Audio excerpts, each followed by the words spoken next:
بہت important factor رہتا ہے، لیکن کیا ہمارے ملک میں اس طرح کی ریسورسز اویلیبل ہیں کہ ہر شخص کو ایک طرح کی ون لیول آف ایجوکیشن مل سکتا ہے، جہاں پر ایک طرف ہم نے ڈفرنٹ طرح کے انیشیٹوز دیکھے ہیں، ڈفرنٹ طرح کی پلاننگ اینڈ پروگرامنگ دیکھی ہے، اس چیز کو لے کر جو کہ سنگل نیشنل کریکولم، جو کہ آپ کو پتا ہے کہ پریویس گورنمنٹ کے دورانیے میں ریلیز کیا گیا تھا اور امپلیمنٹ کرنے کی بھی کوشش کی جا رہی تھی، یا ڈفرنٹ طرح کے اور بھی انیشیٹوز جو کہ گورنمنٹ کی طرف سے لیے جاتے ہیں، لیکن کیا ان کی سکسیس ریٹ کیا ہے ان کا؟ کیا ایکچولی میں آج ہمارے ملک میں ہر شخص کو ایک ہی طرح کی ایجوکیشن ملتی ہے، یا پھر وہاں پر بھی دوسری ڈفرنٹ جگہوں کی طرح یا ڈفرنٹ اریناز کی طرح کچھ کلاس ڈیوائڈ ایگزسٹ کرتا ہے؟ اور یہ بڑی عام سی بات ہے کہ ہم سب جانتے ہیں کہ ڈفرنٹ سسٹمز پاکستان میں اس وقت موجود ہیں ایجوکیشن کو لے کر. اگر کچھ تین میجر جو سسٹمز ہیں ان کی میں بات کر لیتی ہوں, جو کہ میٹرک آف کورس ایگزسٹ کرتا ہے, جس کے بعد کیمبرج ایجوکیشن سسٹم ہے جس میں O levels and A levels شامل ہے. اس کے علاوہ ہائی اسکول سسٹم جو کہ امریکن سسٹم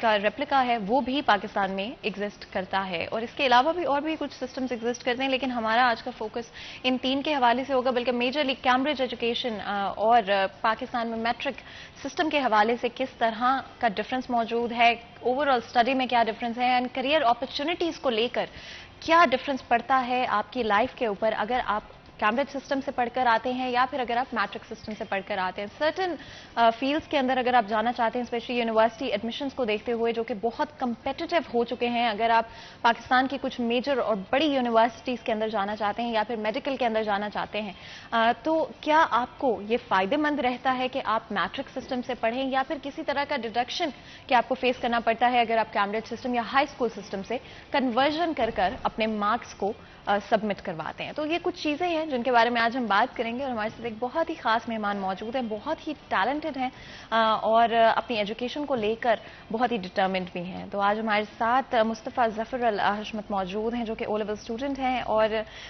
بیٹے بھی ہیں وی سی ظفر چودھری کے, جو کہ ہمارے ساتھ پہلے بھی کچھ شوز کر چکے ہیں. انفیکٹ رمضان ٹرانسمیشن کے دوران انہوں نے ہمیں بڑے مزیدار کھانے بھی بنا کے کھلائے تھے. اور آپ کو ویلکم کرتے ہیں, بہت بہت شکریہ ہمارے لیے ہمارے شو کے لیے وقت نکالنے کے لیے. اور آف کورس ٹاپک بہت انٹرسٹنگ ہے آج کا. آئی تھنک پرسنلی بھی اگر میں دیکھوں تو آئی تھنک یہ سسٹم ہمیشہ سے ایگزسٹ کرتا رہا ہے, جہاں پر ایک کلاس ڈیوائڈ بن جاتا ہے. جب دو ڈفرینٹ سسٹمز پاکستان میں جیسے ایگزسٹ کرتے ہیں, وہاں پر ایک سائڈ پہ بچے آپ کو ایسے مل رہے ہیں جو کہ میٹرک سسٹم سے پڑھ رہے ہیں, دوسری طرف O and A levels and certain financial بھی آپ کو پتا ہے کہ زیادہ او این اے لیولز کی طرف فائنانسز آپ کے زیادہ لگتے ہیں, آپ کو زیادہ فائنینشیل مینز کی ضرورت ہوتی ہے اس ڈائریکشن میں جانے کے لیے, جو کہ نہ صرف اسکولوں کی فیس کے حوالے سے لیکن اس کے علاوہ جو بکس ہوتی ہیں یا جو آپ کو ٹیوشنز لینی پڑتی ہے, جو اکیڈمیز آپ کو جوائن کرنی پڑتی ہیں, یہ ساری چیزیں فیکٹر ان کرتی ہیں جس کی وجہ سے او این اے لیول کو آئی تھنک ہم کہہ سکتے ہیں کہ یہ زیادہ آپ کو ایکسپینسو پڑ جاتا ہے. اگر ہم ظفر بات کریں خیال میں کیا دو سسٹمز ہونے کی وجہ سے امپیکٹ پڑتا ہوا نظر آتا ہے بچوں کے اوپر جو گریجویٹ کرتے ہیں, جو اپنی یونیورسٹیز کو اپلائی کرنا چاہتے ہیں؟ جی بالکل, مجھے لگتا ہے کہ بچوں کے اوپر اس کا بہت بڑا امپیکٹ پڑتا ہے, کیونکہ جیسے ہم لوگ دیکھتے ہیں کہ سکولز کافی جو ہمارے یہاں پہ پرائیویٹ سکولز ہیں وہ بچوں کو لے کے آتے ہیں, سب سے پہلے او لیولز کی ایک بہت اچھی بیس بنا رہے ہوتے ہیں. ایک دم سے پیرنٹس بولتے ہیں کہ ہمیں اپنے بچے کو ڈاکٹر بنانا ہے, یہاں پہ ہمیں اپنے بچے کو پاکستان کے اندر پڑھانا ہے, تو وہ ایک دم سے بچوں کو شفٹ کر دیتے ہیں میٹرک کے سسٹم پہ, جس سے ایک بہت بڑا امپیکٹ پڑتا ہے. کیونکہ اگر ہم لوگ دیکھیں تو بہت بڑا ڈفرینس ہے او لیولز کے پڑھانے کے سٹائل میں اور او لیولز کی بکس کے اندر اور میٹرک کی بکس کے اندر, تو اس سے بچوں کے بہت بڑا امپیکٹ پڑتا ہے. اینڈ جس طرح سے آپ بات کر رہے تھے کہ فرق تو پڑتا ہے, آپ کو پتہ چلتا ہے کہ ایک major difference and class divide create ہوتا ہے جب دو سائڈ بائی سائڈ دو سسٹمز رن کر رہے ہوتے ہیں. اینڈ انفیکٹ جس طرح میں نے بگننگ میں مینشن بھی کیا کہ صرف دو سسٹمز نہیں ہیں, لیکن ہم دو میجر سسٹمز کی بات کریں گے, ایجوکیشن سسٹمز کی بات کریں گے. اور ہمارے ساتھ ایک اور بہت ہی خاص مہمان آج اسٹوڈیو میں موجود ہیں جن کا اپنا ایجوکیشن کو لے کے بہت ایکسپیرینس ہے, ایکسپوجر ہے